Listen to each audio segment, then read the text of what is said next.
நேற்று போட்டிருந்த வீடியோவில் ஒரு சிஸ்டர் கமெண்ட்ஸ் பண்ணியிருந்தாங்க, அவங்க அம்மாவுக்கு 25 வயசில் சுகர் ஸ்டார்ட் ஆச்சு, இப்போ வயசு 35 ஆகுதுன்னு.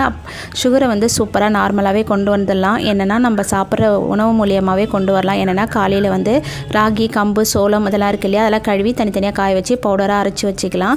அரைச்சி வச்சுட்டு அது அடை தோசை அடை மாதிரி ஒரு 2 அடை எடுத்துக்கலாம். அப்படி இல்லைனா பருப்பு எல்லா வகையான பருப்பும் ஊற வச்சு 2 மீடியம் சைஸ் அடையாக எடுத்துக்கலாம். அது கூட வந்து முருங்கைக்கீரை, அப்படி இல்லைனா கருவேப்பிலை, கொத்தமல்லி, சின்ன வெங்காயம், பூண்டெல்லாம் கட் பண்ணி போட்டு அடை தோசை எடுத்துக்கலாம். மதியம் வந்து வரகு, திணை, சாமை இந்த மாதிரி சிறுதானிய அரிசி இருக்குது இல்லையா, ஏதாவது ஒரு அரிசி எடுத்து நல்லா ஊற வச்சு வேக வச்சு வடிகட்டிட்டு சாப்பாடாக எடுத்துக்கலாம். நாட்டு காய்கறிகள் அதிகமாக சேர்த்துக்கணும்.